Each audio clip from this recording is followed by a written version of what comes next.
ನಟ ದರ್ಶನ್ ಹಾಗೂ ಪತ್ನಿ ವಿಜಯಲಕ್ಷ್ಮಿ ಒಂದಲ್ಲ ಒಂದು ವಿವಾದಗಳಿಂದಲೇ ಸುದ್ದಿಯಾಗ್ತಾ ಇದ್ದಾರೆ. ಒಂದ್ ಕಡೆ ಕೊಲೆ ಪ್ರಕರಣದಲ್ಲಿ ಬೇಲ್ ಮೇಲೆ ಇದ್ರೂ ನಟ ದರ್ಶನ್ಗೆ ಸಂಪೂರ್ಣ ರಿಲೀಫ್ ಸಿಕ್ಕಿಲ್ಲ. ಮತ್ತೊಂದ್ ಕಡೆ ವಿಜಯಲಕ್ಷ್ಮಿ ವಿವಾದವನ್ನ ಮೈ ಮೇಲೆ ಎಳೆದುಕೊಂಡಿದ್ದಾರೆ. ಅಷ್ಟಕ್ಕೂ ವಿಜಯಲಕ್ಷ್ಮಿಗೆ ಎದುರಾಗಿರೋ ಆ ಸಂಕಷ್ಟ ಆದ್ರೂ ಏನಪ್ಪಾ ಅಂತೀರಾ? Take a look.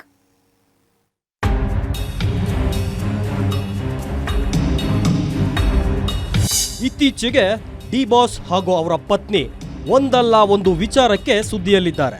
ಇದೀಗ ವಿಜಯಲಕ್ಷ್ಮಿ ಅದೊಂದು ಎಡವಟ್ಟಿನಿಂದ ಸಿಕ್ಕಾಪಟ್ಟೆ ಸುದ್ದಿಯಾಗಿದ್ದಾರೆ.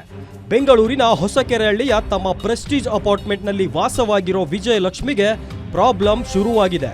ವಿದೇಶದಿಂದ ತಮ್ಮ ಮನೆಗೆ ಹಾವು ಒಂದನ್ನ ಇಂಪೋರ್ಟ್ ಮಾಡಿಕೊಂಡಿರೋ ವಿಜಯಲಕ್ಷ್ಮಿ ಮನೆಯಲ್ಲೇ ಸಾಕ್ತಿದ್ದಾರೆ. ಎಸ್, ಇದೇ ಹಾವಿಂದ ಇದೀಗ ಬಂಧನದ ಭೀತಿ ಎದುರಾಗಿದೆ.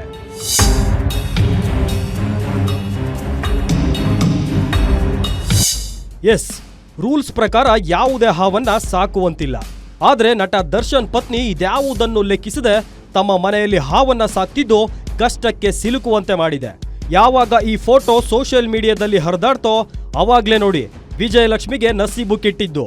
ಚನ್ನಮ್ಮನಕೆರೆ ಪೊಲೀಸ್ ಠಾಣೆಯಲ್ಲಿ ದೂರು ದಾಖಲಾಗೋ ಸಾಧ್ಯತೆ ಹೆಚ್ಚಾಗಿದೆ. ಈಗಾಗಲೇ ಅರಣ್ಯ ಸಂರಕ್ಷಣಾ ಇಲಾಖೆಯ ಅಧಿಕಾರಿಗಳು ಈ ವಿಚಾರವನ್ನ ಗಂಭೀರವಾಗಿ ಪರಿಗಣಿಸಿದ್ದಾರೆ. ಸದ್ಯ ವಿಜಯಲಕ್ಷ್ಮಿ ವಿರುದ್ಧ ಫಾರೆಸ್ಟ್ ಆಕ್ಟ್ ಅಡಿ ಕೇಸು ದಾಖಲಿಸಲು ಸಿದ್ಧತೆ ನಡೆಸುತ್ತಿದ್ದಾರಂತೆ. ಇನ್ನು ಇದೇ ರೀತಿ ಮೈಸೂರಿನ ಸ್ನೇಕ್ ಶಾಮ್ ಅನ್ನೋ ವ್ಯಕ್ತಿ 2 ಹಾವುಗಳನ್ನ ಸಾಕಿ ಜೈಲುವಾಸ ಕೂಡ ಅನುಭವಿಸಿದ್ರು.